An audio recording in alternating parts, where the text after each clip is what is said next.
Hello everyone, I am Ruchi Kukreja from Brainart Educators and we are here continuing our revision series for class 10th Maths.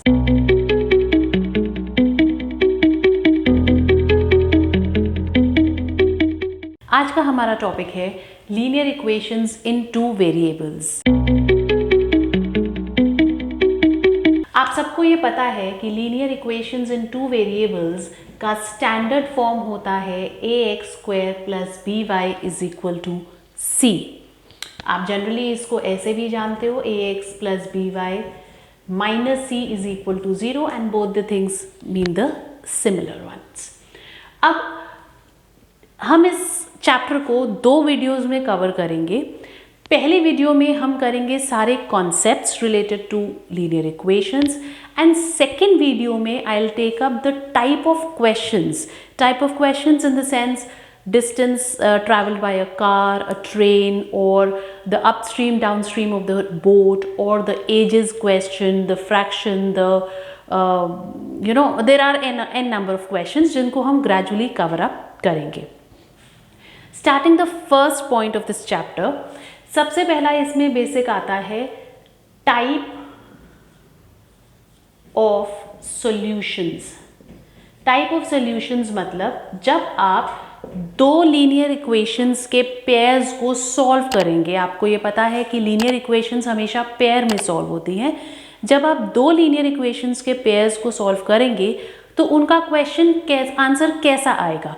Unique solution आएगा, no solution आएगा, या फिर many solutions आ जाएंगे। तो इससे related आपके exam में कोई ना कोई एक क्वेश्चन डेफिनेटली आने वाला है। टाइप ऑफ सॉल्यूशंस के लिए हम ये सपोज करते हैं, let us suppose our equations to be a1x plus b1y plus c1 is equal to 0। एक हमारी ये इक्वेशन है और दूसरी इक्वेशन है a2x plus b2y plus c2 is equal to 0। पहली इक्वेशन के सारे कोएफिशिएंट्स को मैंने a1, b1 और c1 लिया है। दूसरी इक्वेशन के सारे कोएफिशिएंट्स को मैंने a2, b2 एंड c2 लिया है। अब हम बात करेंगे 3 टाइप ऑफ सॉल्यूशंस की। या तो इन इक्वेशंस का एक यूनिक सॉल्यूशन आएगा, या फिर इन इक्वेशंस के मेनी सॉल्यूशंस आ जाएंगे, infinite also you can say solutions, या फिर इन इक्वेशंस का नो सॉल्यूशन आएगा। अब इन तीनों सॉल्यूशंस को कैसे आइडेंटिफाई करना है, दैट इज द क्वेश्चन। अगर आपकी वैल्यूज में a1/a2 is not equal to b1/b2, आप दोनों में से कोएफिशिएंट्स उठाएंगे। रिमेंबर, कोएफिशिएंट्स को साइन के साथ उठाना है। a1/a2 is not equal to b1/b2, उस केस में जो आपका सॉल्यूशन आएगा वो यूनिक सॉल्यूशन आएगा। Coming to the many solution portion, a1/a2 would be equal to b1/b2.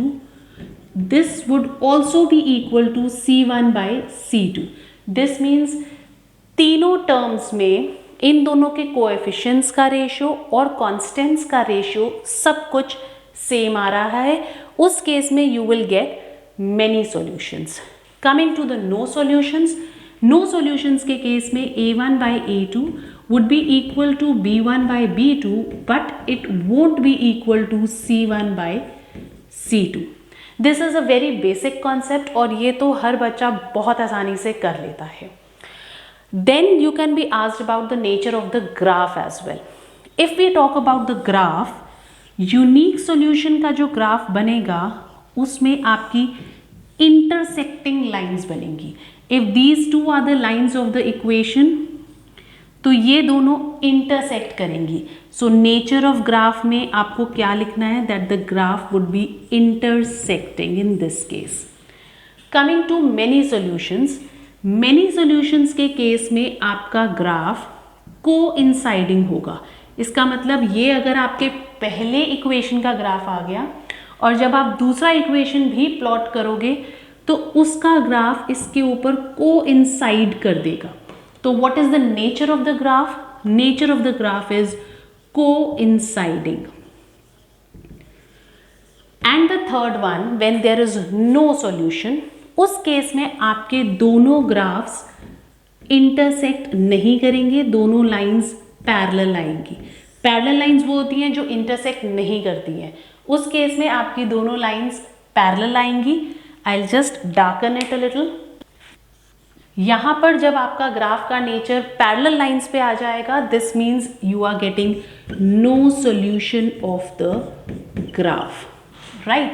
One thing that you have to remember is, in तीनों cases में unique solution, many solution and no solution, पहले दो portions unique and many solutions, जिनका कुछ ना कुछ solution आ रहा है, चाहे सिर्फ एक सॉल्यूशन आ रहा है या बहुत सारे इनफाइनाइट सॉल्यूशंस आ रहे हैं, इन दोनों को we called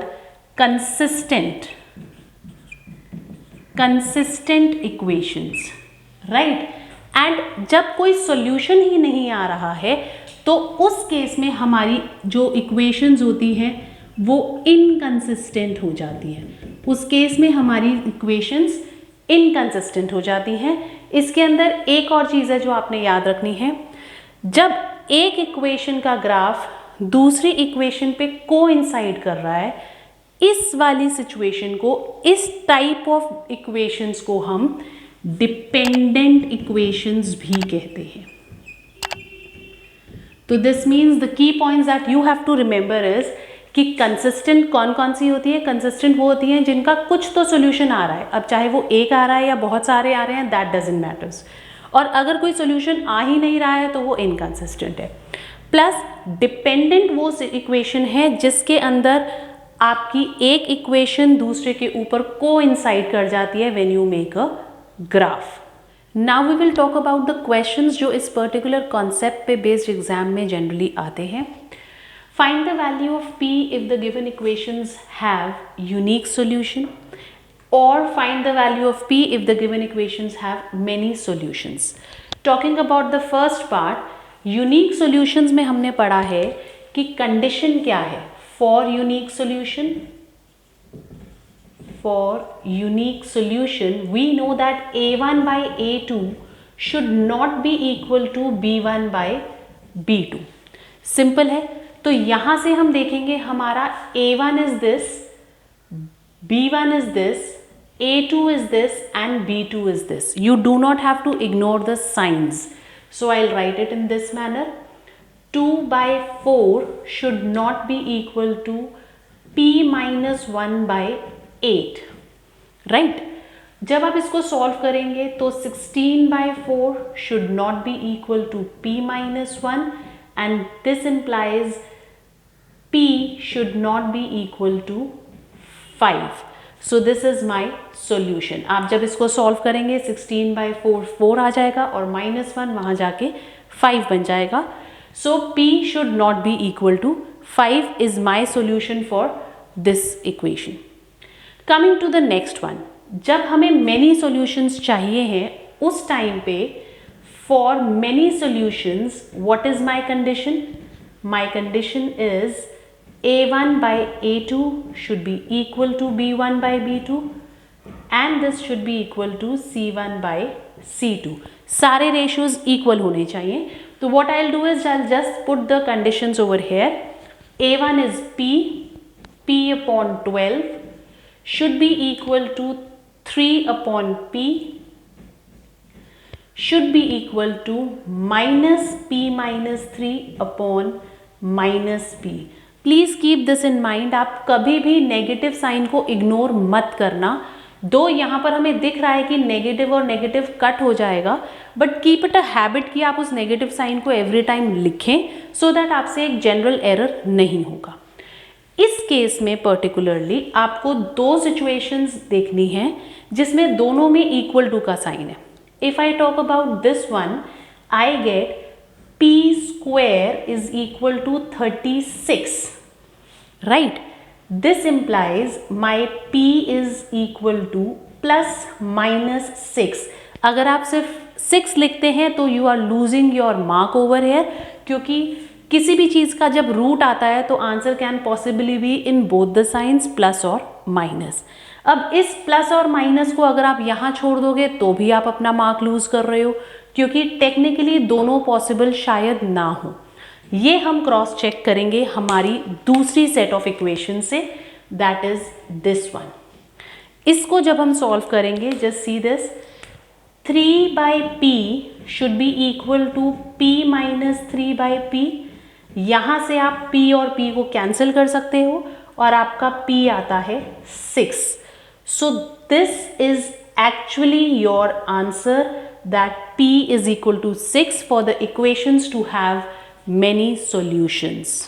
Moving ahead, we will talk about कि ये जो pair of equations है इनको solve कैसे करना है। pair of equations solve करने के हमने 3 तरीके पढ़े हैं। One is the graphical method। अगर ये आ जाता है तो this is a very scoring question। Second is the substitution method and third is the elimination method। और क्योंकि हम इस समय अपने कॉन्सेप्ट को सिर्फ रिवाइज कर रहे हैं, आई विल ट्राई कि हम एक ही पेयर को तीनों मेथड से सॉल्व करके चेकआउट करें। This will save our time and effort both. So let us say that we have a pair of equations 2x plus 3y is equal to 8 and the other one is x minus 2y is equal to minus 3.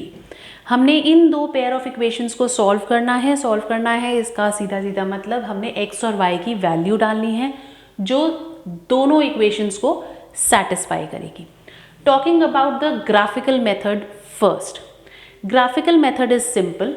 आप अपनी equation को लिखो 2x plus 3y is equal to 8 and here we will write x minus 2y is equal to minus 3. अब आप एक छोटा सा box बनाओगे।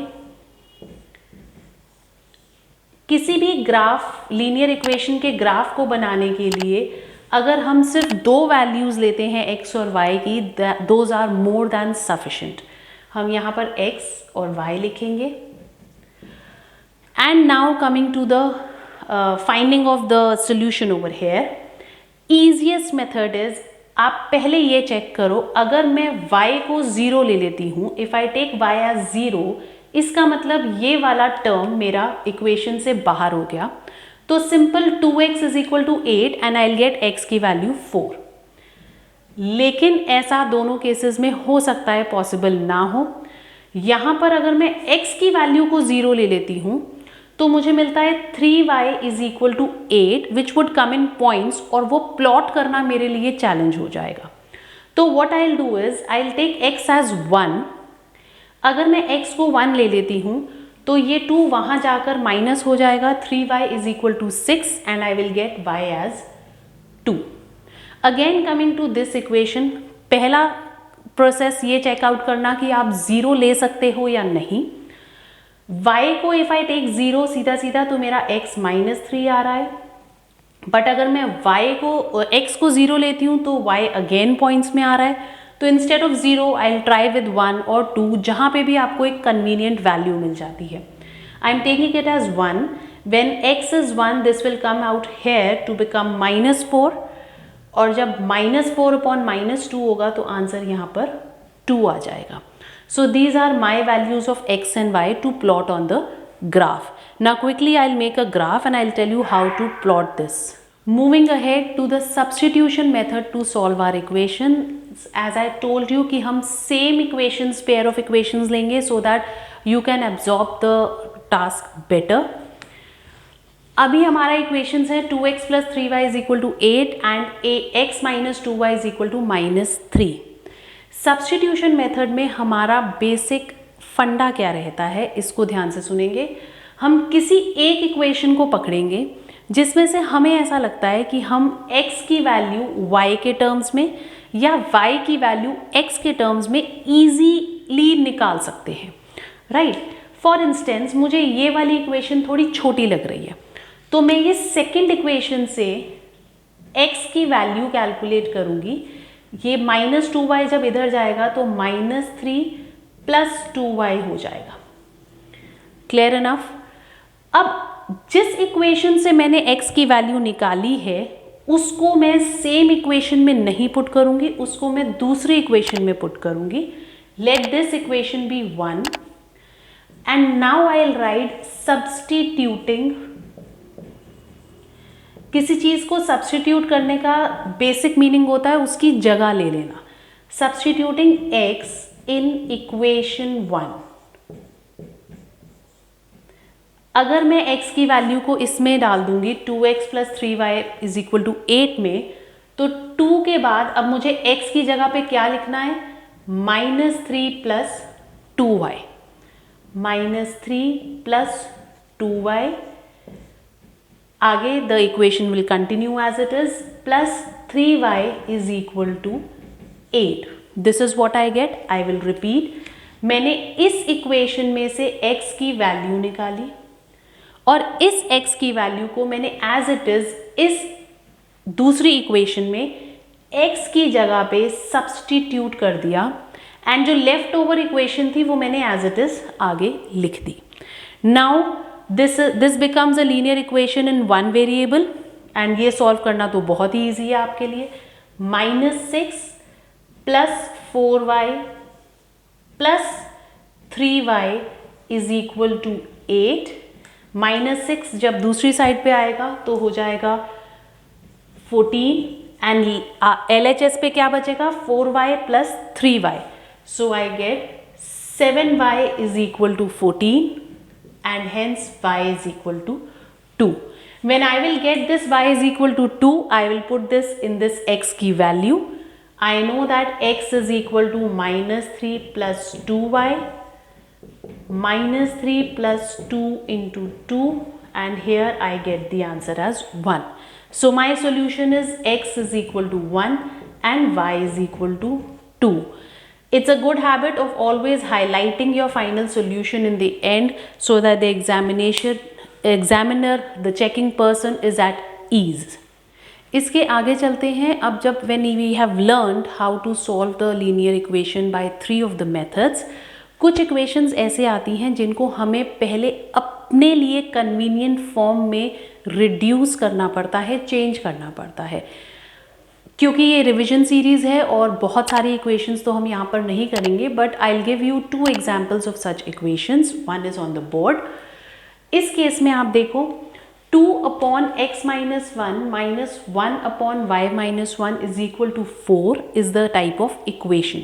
और दूसरी इक्वेशन में भी दोनों टर्म्स के कोएफिशिएंट्स सेम हैं, के दोनों के टर्म्स सिमिलर हैं, बट इन दोनों इक्वेशंस में प्रॉब्लम ये है कि हमारा x और y डिनोमिनेटर में आ रहा है। जब भी ऐसा सिचुएशन होगा और आपका x एंड y डिनोमिनेटर में आ रहा होगा, 99% चांसेस में आप इसी तरीके से इसको सॉल्व करोगे जब तक वो कोई स्पेशल सा केस ना आ जाए।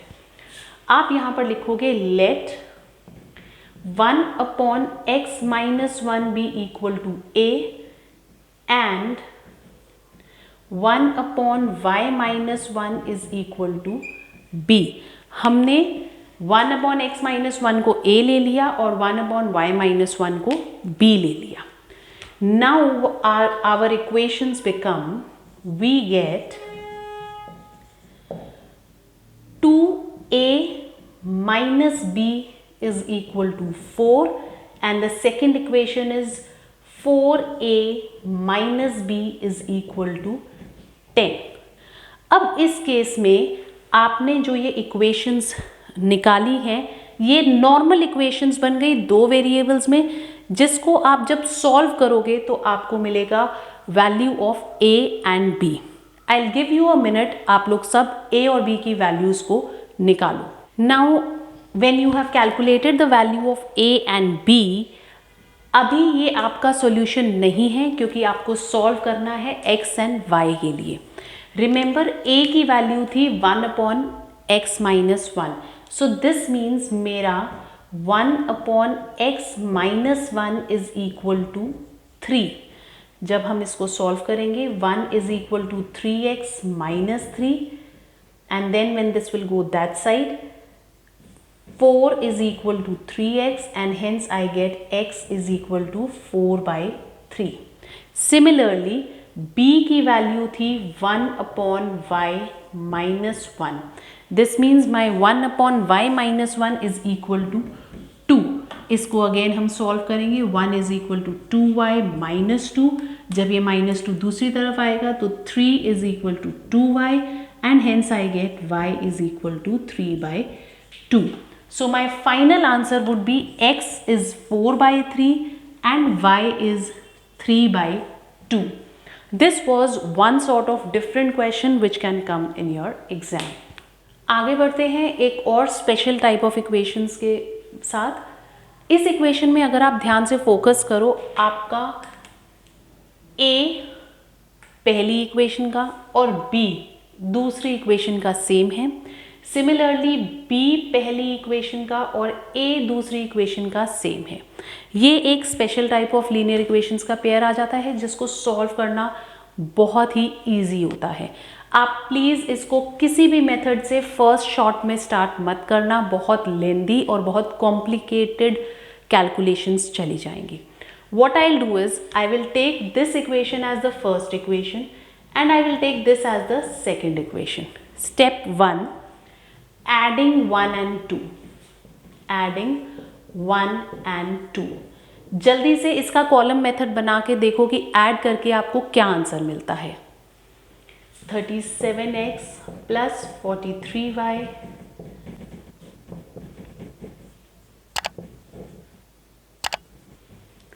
see we have got 80x plus 80y is equal to 240. Just see in तीनों terms में 80 is something which can be taken as common. So I can write this result as x plus y is equal to 3. मैंने तीनों terms को 80 से ही divide कर दिया, मुझे एक सिंपल इक्वेशन मिल गई x plus y is equal to 3. This would be my third equation. Now the next step is subtracting 2 from 1 या 1 from 2, whatever you can do. अब जल्दी से इसको भी सॉल्व करो and let us see what we get.